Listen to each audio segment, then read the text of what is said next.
Εξαιτία σας έχουν γεννηθεί 1000 παιδιά στη Θράκη με τεχνικές υποβοηθούμενης αναπαραγωγής ή εξωσωματικής γονιμοποίησης, όπως λέμε στην καθομιλουμένη. Τι σημαίνει αυτό και για σας, αλλά και για την κλινική που έχετε εδώ και λειτουργείτε? Είναι το επιστέγασμα μια πολύ μεγάλης μακροχρόνιας προσπάθειας, η οποία έχει γίνει εδώ και πάρα πολλά χρόνια, και είμαι ευτυχής που μετά από την συνεχή λειτουργία 12 χρόνων, φέτος κλείνουμε τα 12 χρόνια συνεχούς λειτουργίες, έχουμε την δυνατότητα με τις διάφορες τεχνικές υποβοηθούμενης αναπαραγωγής, δηλαδή προκλήσεις, σπερματεγχής, εξωματική γονιμοποίηση, να έχουμε φτάσει το νούμερο 1000 παιδιά που είναι γεννημένα, που είναι ένα πολύ σημαντικό νούμερο. Αν σκεφτεί κανείς τον βαθμό υπογονιμότητας που υπάρχει στην Ελλάδα και ειδικά σε μια τέτοια περιοχή με ιδιαιτερότητες. Τα τελευταία χρόνια με την χρήση του διαδικτύου ο κόσμος φροντίζει να ενημερώνεται.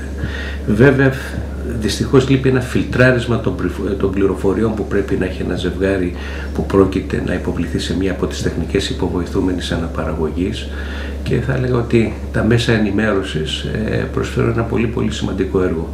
Το πιο σημαντικό από όλα είναι η ευαισθητοποίηση του κόσμου. Το πρώτο θα πρέπει να αναζητήσει βοήθεια, και επομένως και ποιοι είναι οι παράγοντες εκείνοι που καθορίζουν το αποτέλεσμα της εξωματικής γονιμοποίησης. Και εδώ νομίζω ότι έρχεται να παίξει πολύ καθοριστικό ρόλο η συμβολή των μέσων ενημέρωσης.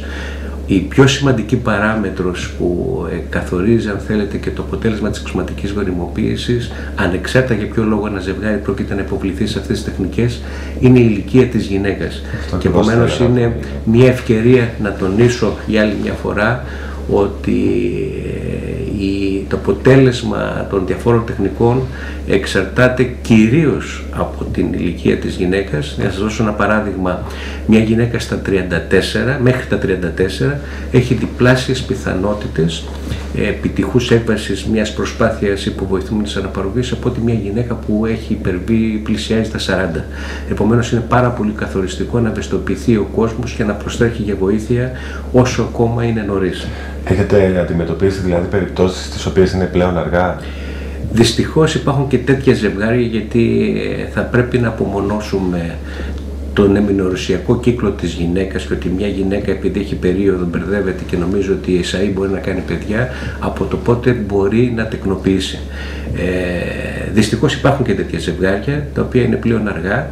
Βέβαια σήμερα η τεχνολογία μας δίνει μια δυνατότητα σε ζευγάρια που είναι πάνω από 42-43 χρονών να τα βοηθήσουμε με άλλους τρόπους, όταν υπάρχει ένα έλλειμμα γεννητικού υλικού, να καταλήξει κανείς να προσφύγει στην δωρεάν γεννητικού υλικού, όπου αυτά τα ζευγάρια μπορούν να τεκνοποιήσουν. Για να σας δώσω ένα νούμερο, αυτή τη στιγμή γύρω στο 15, ίσως και 20% των κύκλων εξωματικής γονιμοποίησης αφορούν ακριβώς αυτά τα ζευγάρια τα οποία έχουν μια πολύ ιδιαίτερη δυσκολία τεκνοποίησης, επειδή υπάρχει ένα έλλειμμα γεννητικού υλικού, και κυρίως τα οάρια που αφορούν τις γυναίκες σε αυτές τις ηλικίες. Επομένως, σε αυτά τα ζευγάρια μπορεί κανείς να προχωρήσει με δανεισμό οαρίων από νεότερες γυναίκες, και είναι μια τεχνική η οποία ακολουθείται, λειτουργεί, και θα έλεγα ότι η τεχνολογία σήμερα μας προσφέρει την δυνατότητα μιας μοντέρνας υιοθεσίας. Έχει γίνει συνείδηση στον κόσμο ότι η εξωσωματική γονιμοποίηση είναι μια επιστημονική μέθοδος και όχι μια λύση ανάγκης? Θα έλεγα ότι είναι και τα δύο. Έτσι, μια λύση ανάγκης δεν πάει να είναι και επιστημονική μέθοδος, και μάλιστα ιδιαίτερα αποτελεσματική.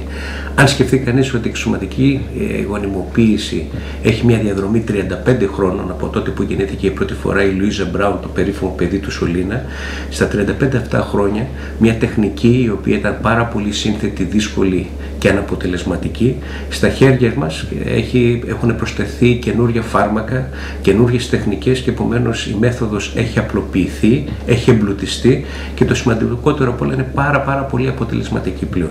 Επομένως έχουμε τις δυνατότητες σήμερα να βοηθήσουμε αποτελεσματικά αυτά τα ζευγάρια. Έρθουμε τώρα στην άλλη άκρη. Όταν η εξωσωματική γονιμοποίηση πετυχαίνει, οι άνθρωποι που γίνονται γονείς μέσω αυτής της τεχνικής το παραδέχονται εύκολα? Δυστυχώς όχι. Είναι ένα πρόβλημα το οποίο το αντιμετωπίζουμε συνεχώς, και ειδικά στην επαρχία. Είναι πάρα πολύ δύσκολο κάποια ζευγάρια να παραδεχτούν, κακώς κατά την άποψή μου, γιατί αυτά τα παιδιά είναι απόλυτα φυσιολογικά παιδιά, και αυτό είναι που πρέπει να ξεκαθαρίσουμε στον κόσμο, και αυτοί οι γονείς, επειδή κοπιάσαν λίγο παραπάνω, θα πρέπει να είναι υπερήφανοι, ανεξάρτητα από την ιατρική βοήθεια της οποίας του δώσαμε.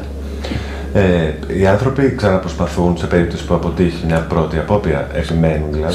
Σαφώς επιμένουν και τους ευθαρρύνουμε πάρα πολύ και ξεκαθαρίζουμε ότι δυστυχώς από την ανθρώπινη φύση μας έχουμε ένα όριο, μια φραγή όσον αφορά τα ποσοστά γονιμότητας.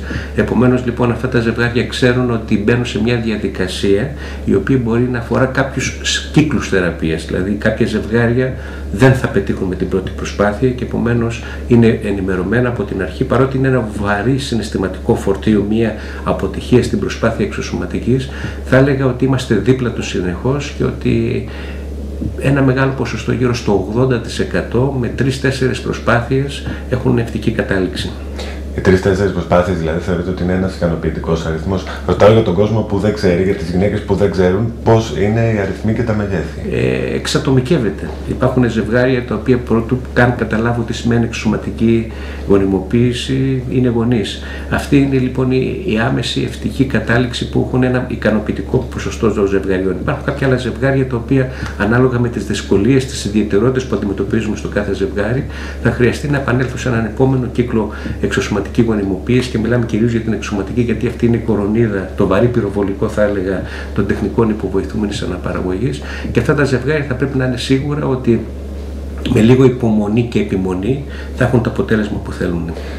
Ποιες είναι οι βασικότερες αιτίες για την αδυναμία τεκνοποίησης σε ένα ζευγάρι? Θα έλεγα ότι και άντρες και γυναίκες έχουμε την ίδια συμμετοχή. Δηλαδή, τα προηγούμενα χρόνια πριν την εξωσωματική γονιμοποίηση, αν θέλετε, το συναισθηματικό, το κοινωνικό φορτίο το κουβαλούσε η γυναίκα. Ότι ήταν βασικά υπεύθυνη για την υπογονιμότητα, για τη στήρωση, όπως έλεγε ο κόσμος. Είναι μια λέξη που δεν μου αρέσει, γι' αυτό προτιμώ τον όρο υπογονιμότητα.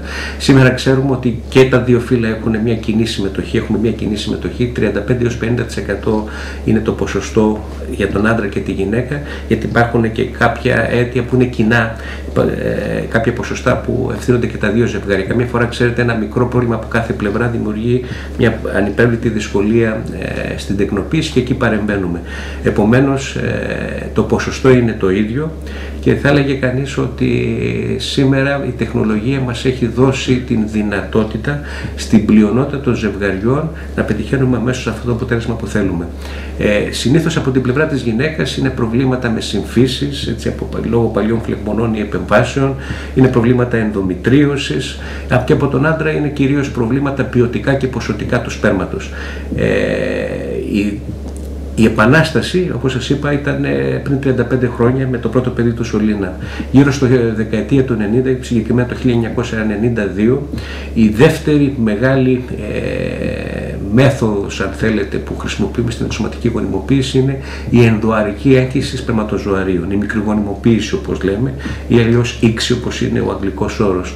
Αυτή η μέθοδος μας έχει δώσει τη δυνατότητα σήμερα σχεδόν όλα τα ζευγάρια, στα οποία παλιά ήταν καταδικασμένα σε ατεκνία, να μπορούν να τεκνοποιούν. Δηλαδή υπάρχουν ζευγάρια τα οποία έχουν πολύ, κυρίως από την αντρική πλευρά, πολύ χαμηλή συγκέντρωση σπέρματος ή ακόμα και αζωσπερμία. Και όταν λέμε αζωσπερμία εννοούμε την παντελή απουσία σπερματοζωαρίου, και όπου σήμερα με αυτές τις μικροχειρουργικές τεχνικές, οι οποίες είναι πρακτικά ανώδυνες, έχουμε την δυνατότητα να βοηθούμε αποτελεσματικά αυτά τα ζευγάρια. Από τα 1000 παιδιά που έχουν γεννηθεί εδώ στον κόσμο της ευρωκοσμογενέσεως, έχετε επαφή με κάποια από αυτά, με πόσα από αυτά και σε τι ποσοστό? Ένα αρκετά μεγάλο ποσοστό. Βέβαια είναι δύσκολο μερικές φορές να αποτυπωθεί αυτό, γιατί όταν τους ζητάμε από κάποια ζευγάρια να μας φέρουν φωτογραφία των παιδιών, κάποια ζευγάρια φοβούνται μήπως αναγνωριστούν από οικογενειακό περιβάλλον. Καταλαβαίνετε, είμαστε μια μικρή περιοχή και επομένως, επειδή παρέχουμε και υπηρεσίες μευτικής γυναικολογίας, της κοινής μευτικής γυναικολογίας, και επειδή υπάρχει και αρκετός κόσμος ο οποίος έρχεται στη μονάδα όχι μόνο για διεκπεραίωση εξωσωματικής αλλά και για απλά περιστατικά, όπως σας είπα, μευτικής γυναικολογίας, φοβούνται λοιπόν να μας φέρουν μια φωτογραφία. Πάντως είναι αρκετά τα ζευγάρια και από τις πιο ευχάριστες στιγμές θα έλεγα είναι όταν μου φέρουν αυτά τα παιδιά στο γιατρείο για να τα δω. Έτσι.